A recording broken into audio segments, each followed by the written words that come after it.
નમસ્કાર. ચાલો આજે વાત કરીએ ભારતની ન્યાય વ્યવસ્થાના શિખરની, એક એવી સંસ્થા જે આપણા બંધારણની રક્ષક છે.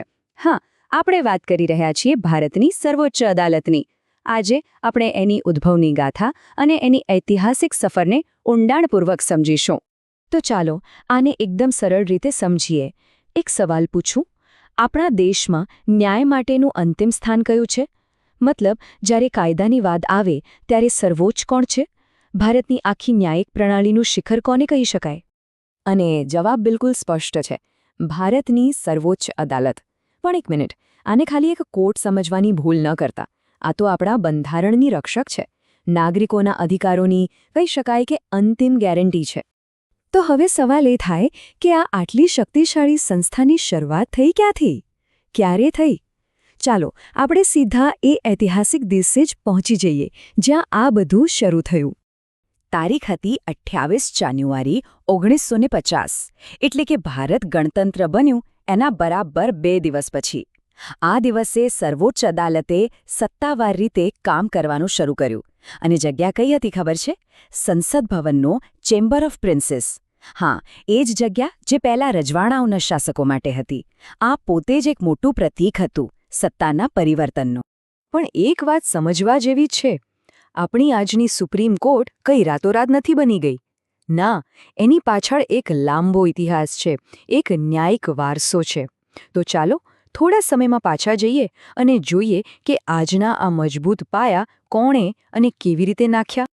આખી વાર્તા શરૂ થાય છે છેક 1773માં. ત્યારે બ્રિટિશરોએ કલકત્તામાં એક સુપ્રીમ કોર્ટ બનાવી.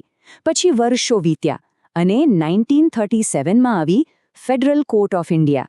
અને આખરે 1950માં આ આખી સફર એના મુકામ પર પહોંચી, આપણી આજની સુપ્રીમ કોર્ટના રૂપમાં.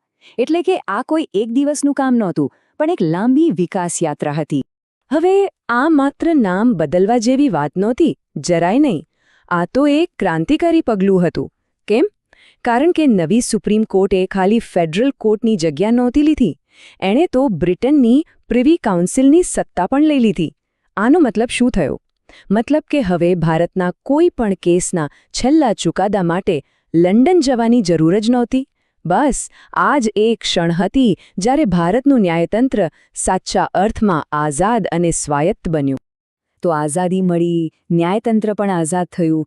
હવે જરૂર હતી એને એક મજબૂત કાયમી આધાર આપવાની.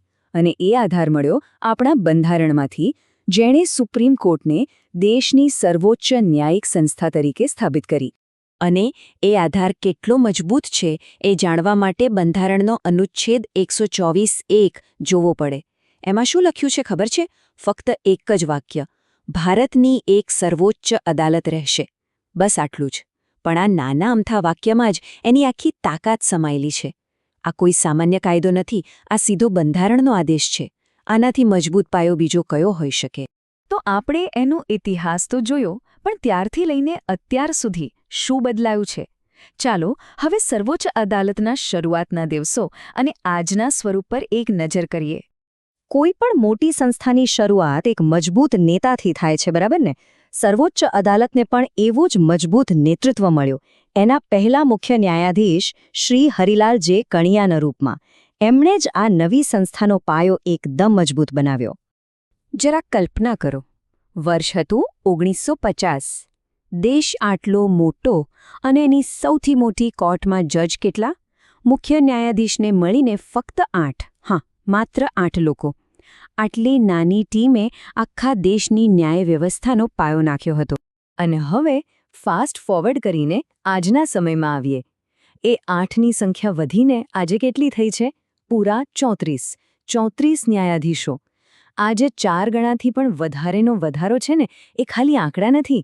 એ બતાવે છે કે આટલા વર્ષોમાં આપણો દેશ કેટલો મોટો થયો છે, કેટલો જટિલ બન્યો છે, અને એની સાથે સાથે ન્યાયિક પડકારો પણ કેટલા વધી ગયા છે.